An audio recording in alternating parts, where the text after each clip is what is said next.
They locked the door from the outside. The servants knew better than to look through the keyhole. Inside the marble chamber, steam rose from what looked like a bath filled with dark wine. But the smell, metallic, warm, nauseating, told a different story. This wasn't wine. Lady Elizabeth would emerge hours later, her skin glowing, her cheeks flushed with youth, and absolutely no one would ask questions.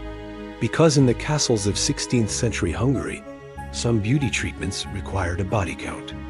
You think your morning skincare routine is dedication? Try convincing yourself that bathing in the blood of virgin peasant girls is the secret to eternal youth. And here is the part that'll make your stomach turn. This wasn't just one deranged noblewoman's fantasy. This was an industry. There were suppliers, middlemen, procurement specialists who scoured villages looking for the right ingredients. The going rate for a healthy peasant girl in 1590s. Hungary was roughly the same as a good horse.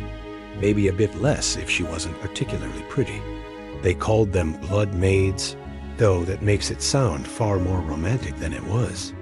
These girls were told they'd be working in the kitchens, maybe doing laundry for a great lady.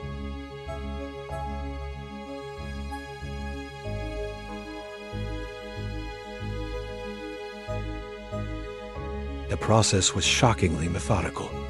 They'd hang the girl upside down, like a butcher preparing a pig, making a precise incision in the throat to ensure the blood flowed freely without clotting too quickly. Some accounts, and yes, these exist in court records, because eventually someone did ask questions, describe noblewomen rubbing the blood into their skin like expensive lotion, massaging it into their faces, their necks, their breasts, anywhere time had dared to leave its mark. They believed the younger the girl, the more potent the effect. Virgins were preferred because obviously the blood of someone pure must contain some magical property that would transfer through osmosis or demonic contract, or whatever twisted logic they deconstructed to justify serial murder. But here's where it gets even more disturbing. This wasn't considered witchcraft by the nobility. Witchcraft was what peasants did, mixing herbs and muttering over cauldrons. This was medicine, natural philosophy, the kind of thing educated people with access to ancient texts might discover.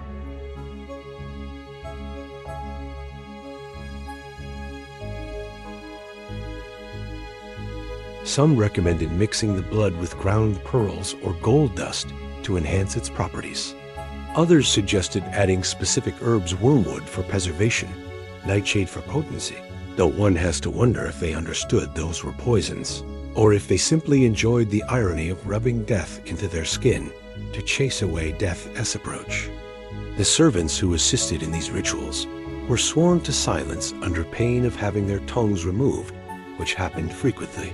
Enough that being a lady's attendant in certain Hungarian castles was considered a death sentence with extra steps. These servants would have to clean up afterward, scrubbing the blood from marble floors, burning the drained corpses in furnaces built specifically. For that purpose, disposing of bones in castle wells that archaeologists are still occasionally discovering, wondering why there are so many young female skeletons at the bottom. And the truly nauseating part? It sort of worked. Not because blood has any anti-aging properties. It doesn't. In case you were wondering, but because the psychological effect of believing you're doing something powerful is real. These women would emerge from their bloodbaths, convinced they looked younger, and that conviction changed how they carried themselves, how they smiled, how they commanded rooms full of people.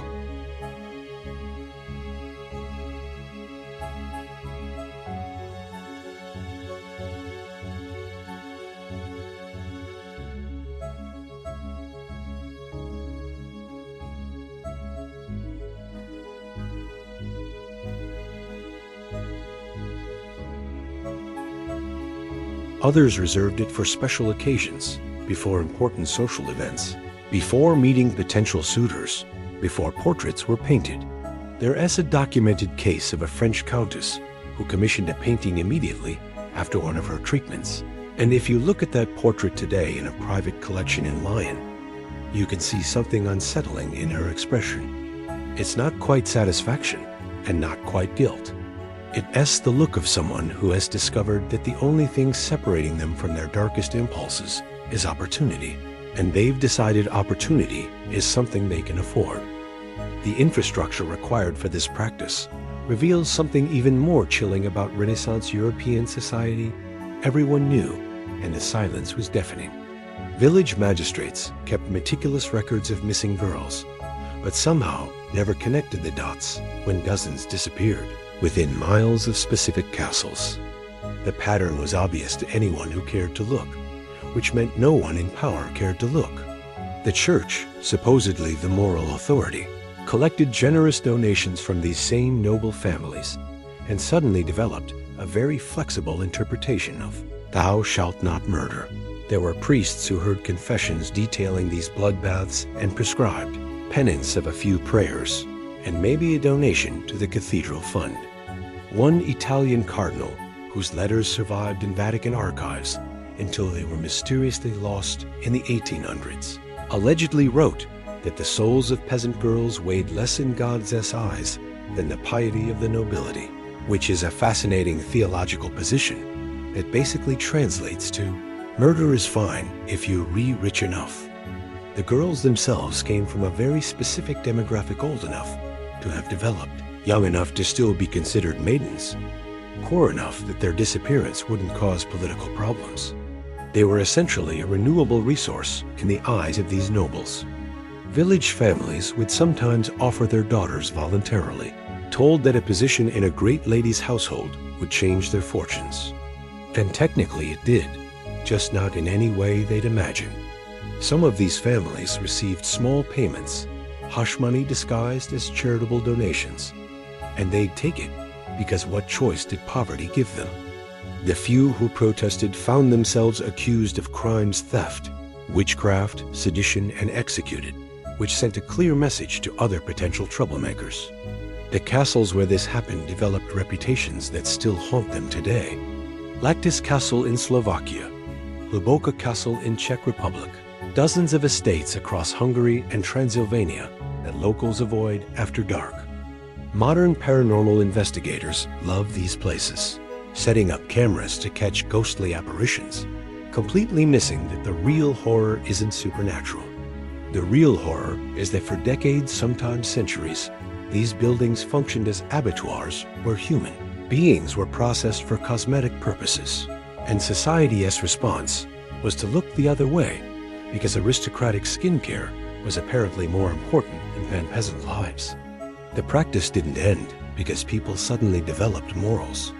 It ended because one noble woman, Countess Elizabeth Bathory, got too ambitious. Where others were killing maybe 2 or 3 girls a year, she allegedly murdered over 600 across 3 decades. Her mistake wasn't the killing, it was the scale and eventually targeting lower nobility instead of just peasants. When girls from minor noble families started disappearing, suddenly there was political will to investigate. The trial records from 1611 are genuinely horrifying, detailing not just the bloodbaths, but elaborate torture devices, systematic brutality that suggested someone who'd long since stopped seeing their victims as human. But here, as what those trial records do and mention, the dozens of other noble families doing similar things on smaller scales, who were never investigated because they de-learned the crucial lesson. Moderation in atrocity is the key to avoiding consequences. Bathory was sentenced to life imprisonment, walled up alive in her own castle, but she wasn't executed despite being convicted of hundreds of murders. Couldn't set the precedent that nobility faced the same justice as commoners. Her accomplices, all lower-class servants, were tortured and executed, which is its own form of historical commentary.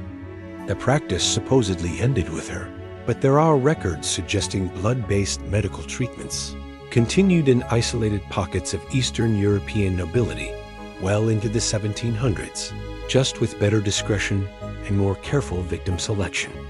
The truly unsettling question isn't whether this happened.